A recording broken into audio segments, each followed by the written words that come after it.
Bien.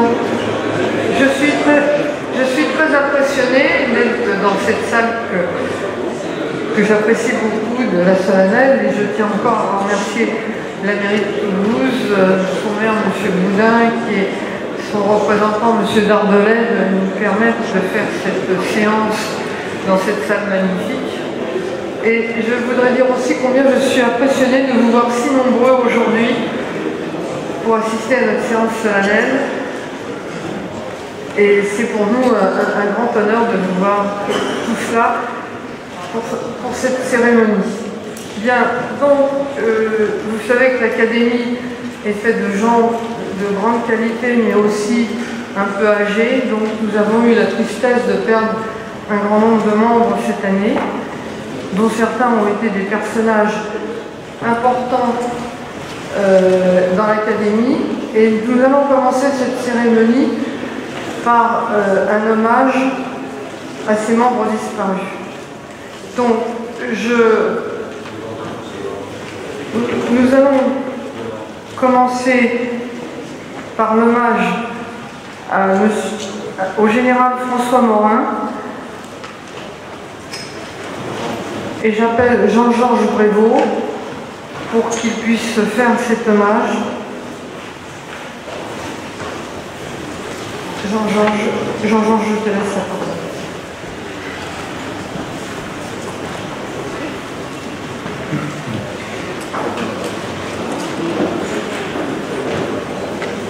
Le général d'armée aérienne François Morin nous a quittés le 21 janvier 2018. Il allait avoir 100 ans. Avec lui disparaît une grande figure de l'aviation militaire française et européenne. Nous perdons également un membre particulièrement éminent de notre Académie. Le général Morin était né en 1918, année de la fin de la Grande Guerre, dont nous célébrons actuellement le centenaire. Était-ce une prédestination qui le conduisit au poste suprême de chef d'état-major des armées? Il appartenait à ces familles de militaires qui font honneur à la France. Son père, le général d'armée Louis Morin, fut inspecteur général de l'artillerie, puis ministre de la guerre. Son frère, le général d'armée aérienne Philippe Morin, fut chef d'état-major de l'armée de terre.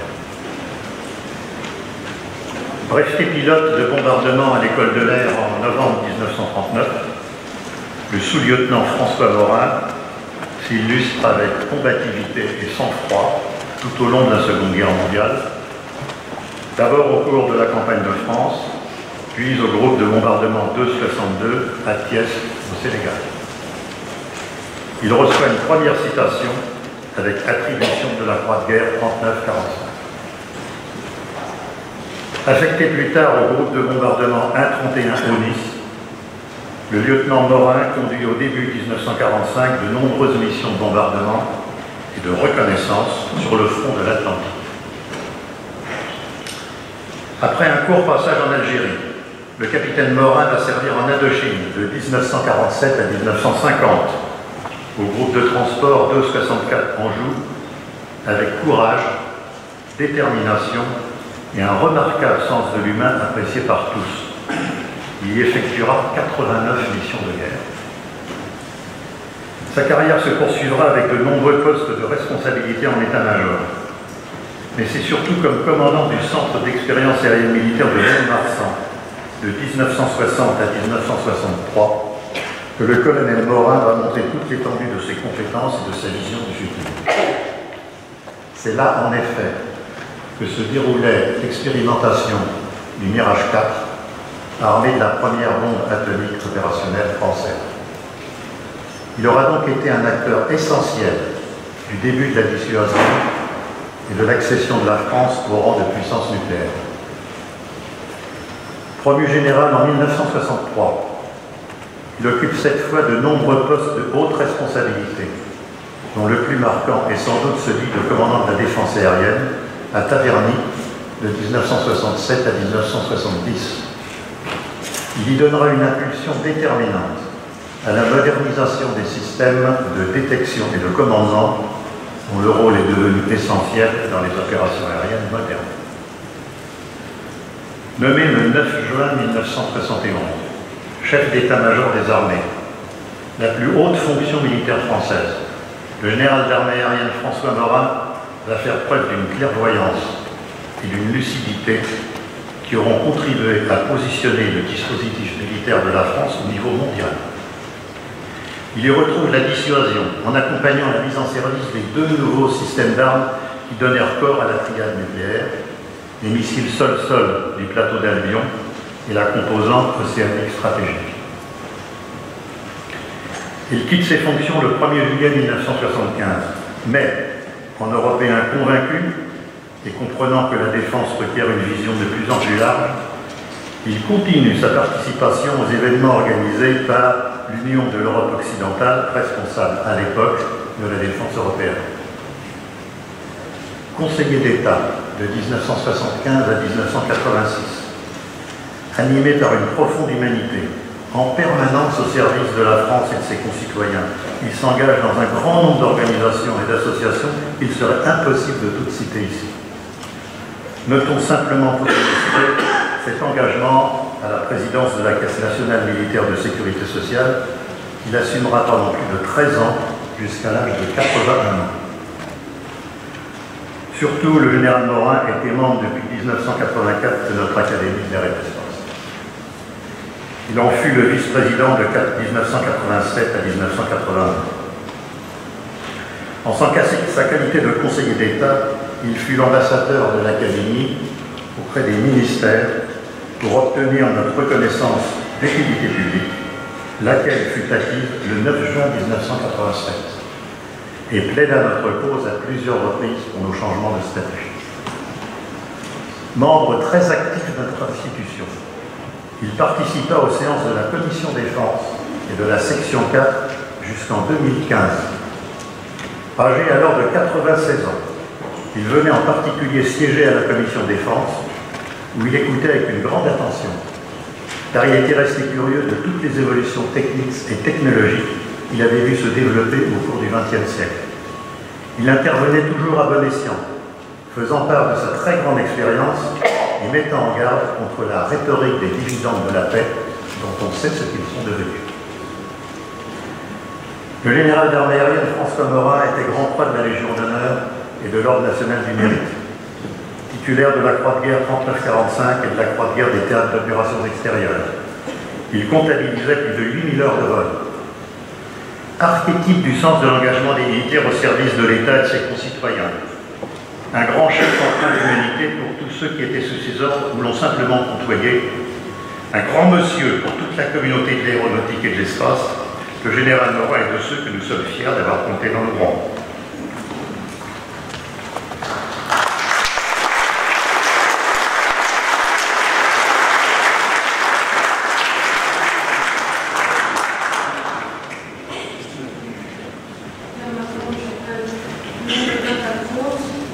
Bruno Rébellin-Falcos pour faire hommage à Serge Dassault.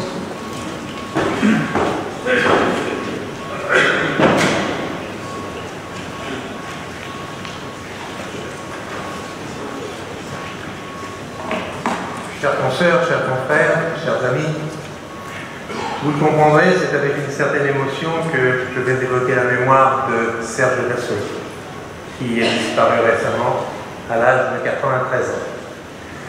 Je l'avais effectivement rencontré la première fois en 1963. J'ai eu la chance, comme d'autres, de travailler à ses côtés pendant de nombreuses décennies. Comme d'autres d'ailleurs ici présents, du compagnonnage chez Dassault Aviation, que ce soit chez les pilotes Yves Carré, que ce soit Lionel de la Sayette, Jean-Claude Biron, Thierry Cognier et quelques autres qui pourraient aussi bien que moi prononcer aujourd'hui l'éloge de Serge Dassault. Deuxième fils de Marcel Dassault, Serge est né à Paris le 4 avril 1925. Il est diplômé de l'école polytechnique en 1946. Il rentre à l'X, c'est-à-dire que nous sommes exactement au moment où son père rentre de Buchenwald, relance les affaires, et Serge se trouve donc tout de suite au bureau d'études, après avoir passé effectivement par Supaéro, dont il sortira de la promotion 1951. À l'époque, il s'agissait de la Générale Aéronautique Marcel Dassault. Puis il va assez rapidement, quelques années plus tard, arriver aux essais en vol. Et aux essais en vol, il contribuera à la réalisation, à la mise au point d'un grand nombre de prototypes. Il est vrai que la société des avions d'assaut à l'époque était assez prolifique en matière de développement de prototypes. Donc ce sera l'époque du Super Mystère B2, ce sera l'époque de l'Étendard, du Mirage 3, du Mirage 4. Sur les images que vous voyez ici, on voit en haut à gauche Serge Dassault sur l'échelle d'un Étendard 4. C'était une position qui l'affectait beaucoup, car il a toujours eu à cœur d'accompagner les pilotes jusqu'au dernier moment quand ils montaient dans leur avion avant le vol. En haut à droite, vous le trouverez entouré le pilote d'essai Paul Boudier et le mécanicien Martin au pied d'un Super Mystère 4. Et en bas, Serge est encadré par René Guigan et Roland Glavani. Après les essais en vol, Serge va s'occuper de l'exportation. Et dès 1961, il dirigera les négociations qui aboutissent à la vente des Mirage 3 à la Suisse et en Australie. Sur cette photo, vous le voyez en haut à gauche, à côté de officiels australiens et également de Benoît-Claude Vallière, qui était le président des avions de l'époque. Il lancera aussi la campagne de vente des Mystère 20 aux États-Unis, que l'on voit en bas à droite avec les officiels américains. Et il s'agit là de la naissance de toute la famille Falcon, puisque à partir d'un prototype unique, le Mystère 20-01, la Panaméricaine passera une commande entre les fermes et les options de près de 120 avions, ce qui donnera naissance à la grande famille des Falcon. La carrière de Serge Dassault se poursuit et en 1963, il rejoint la société électronique Marcel Dassault. Alors il faut se rappeler que Marcel Dassault, très soucieux que l'ensemble de ses équipes gardent la maîtrise des technologies clés, avait déjà gardé en interne tout ce qui était les systèmes de commande de vol, mais souhaitait aussi avoir la maîtrise de ce qui était les équipements électroniques embarqués. C'est la raison pour laquelle le département électronique que Marcel Dassault avait créé a été transformé en société électronique Marcel Dassault. Serge Dassault en sera nommé le président-directeur général en octobre 1967. La société prendra alors le nom de Électronique Serge Dassault et poursuivra activement le développement des radars, des contre-mesures, des équipements de guerre électronique et des autodirecteurs de missiles.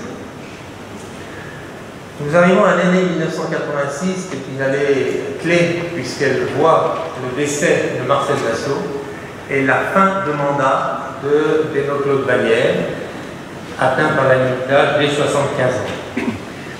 Et donc, dès octobre 1986 jusqu'en avril 2000, date anniversaire de ses 75 ans, Serge Dassault est président-directeur général de la Société des avions Marcel Dassault Aviation, devenu de Dassault Aviation en 1990, avant d'en devenir le président d'honneur.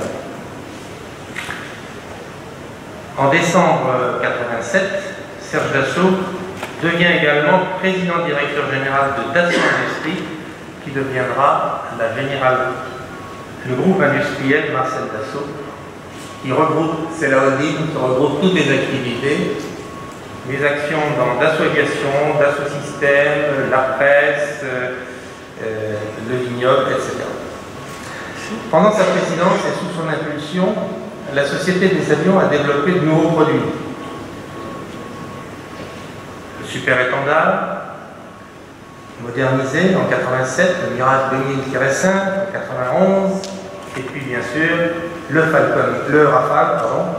Rafale, qui fera le premier vol de l'avion expérimental début juillet 86, peu de temps après le décès de Marcel Dassault. Marcel Dassault n'aura vu cet avion prototype qu'en décembre de l'année précédente, assemblé à Saint-Cloud, mais n'aura pas connu son premier vol. C'est donc Serge Dassault qui sera là dès le premier vol du premier Rafale. S'en suivront ensuite les prototypes en 91 et la série fin de la décennie 90.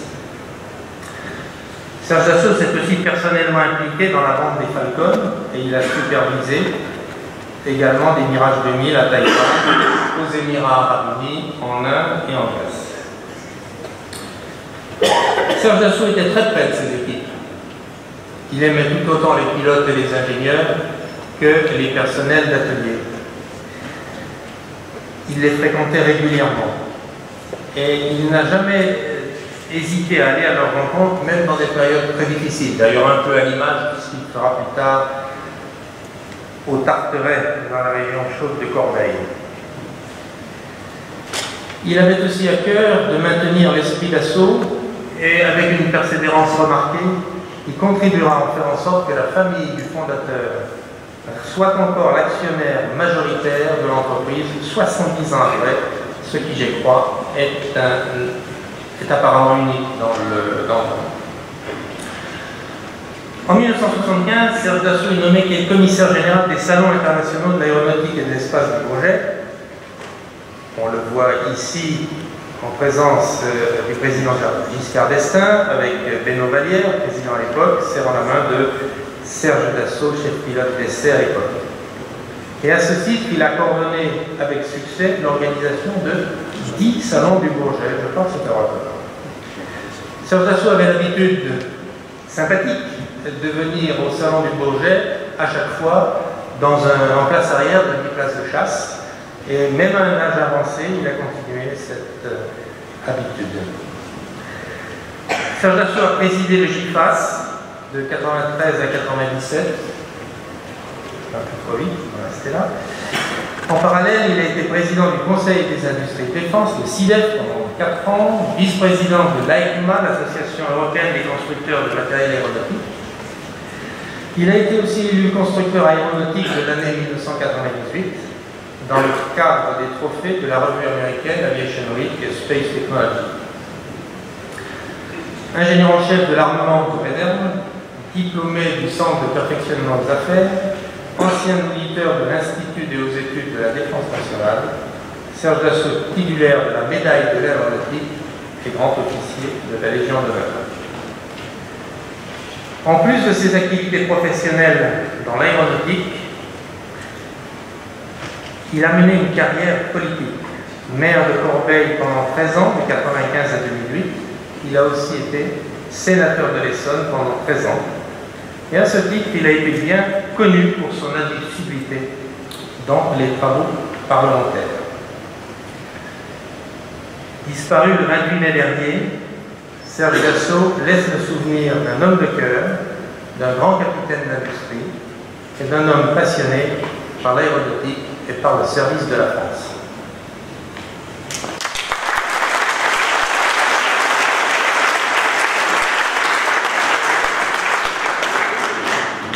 J'appelle maintenant Claude Carazzoni pour faire hommage à Henri Main.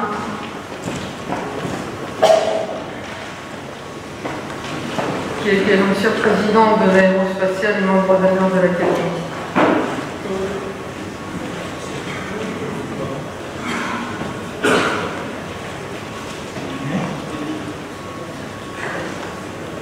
Parfait. Merci. Bonjour à tous.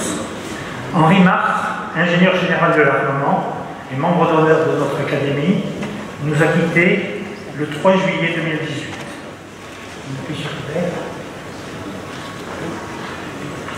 Né le 6 février 1928 à Bélestat, dans l'Ariège, il entre en 1947 à Polytechnique, la même année que notre confrère Jean Delacarte, avec qui j'étais tout à l'heure en sortant du déjeuner.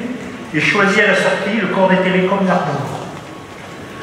Après l'École nationale supérieure des télécommunications, il est affecté au service central des télécommunications et de l'informatique. En 1964, il est appelé à la DGA, dont il va en gravir tous les échelons jusqu'au poste de délégué général pour l'armement, assumé de 1977 à 1983.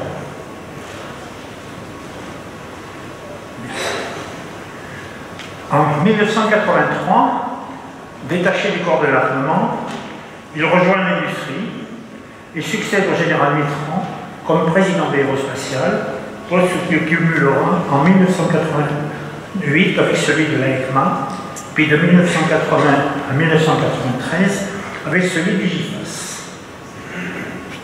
Placé dans un environnement adverse de récession, désarmement et compétition internationale exacerbée, il saura s'appuyer sur sa vision prospective pour mettre en œuvre une stratégie dynamique de développement de l'entreprise vers un ensemble industriel capable de concevoir et produire les matériels aérospatiaux répondant aux besoins des clientèles, tant publiques que privées.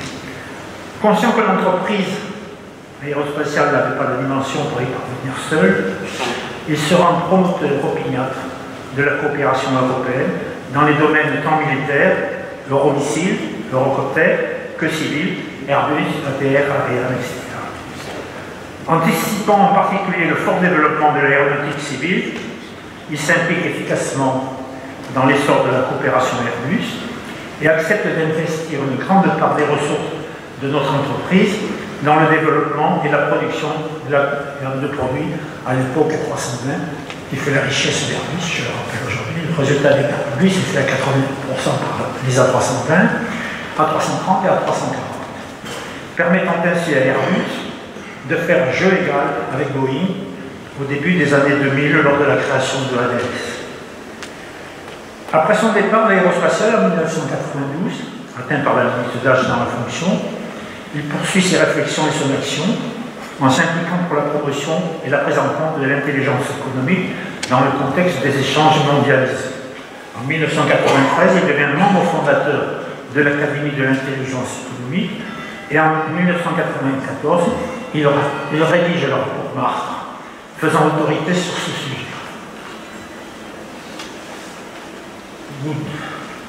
En 2007, il est élu membre d'honneur de l'Académie de l'air et de l'espace, en reconnaissance de sa contribution exceptionnelle au développement de l'industrie aérospatiale française. Dans cette position, il associe notre Académie à la journée de l'intelligence économique organisée à Toulouse le 11 décembre 2008, la séance de l'Académie des 1er et 2 octobre 2015 dans les établissements de Nantes et Saint-Nazaire, qui sont bien connus, qui étaient dans le giron de l'aérospatiale, et c'est l'occasion de sa dernière participation à nos activités. Grand Croix de la Légion d'honneur, commandeur de l'Ordre national du mérite, médaille de l'aéronautique, en remarque a reçu aussi de nombreuses décorations internationales. Ces dernières années, je me permets de faire un petit souvenir personnel, ces dernières années, j'ai eu personnellement, plusieurs fois, l'occasion de la rencontrer à Toulouse, à chacun de ses déplacements, surtout lorsqu'il allait rejoindre l'Ariège. Et je le voyais, j'étais alors président de la Chambre de commerce et d'industrie, et nous déjeunions chaque fois ensemble. Et aussi à l'aéroport d'Ariège, parce que j'ai une maison pas loin de chez lui, où il m'arrivait de le rencontrer sur le marché le lundi et de déjeuner avec lui. C'était toujours un honneur et un plaisir. Merci.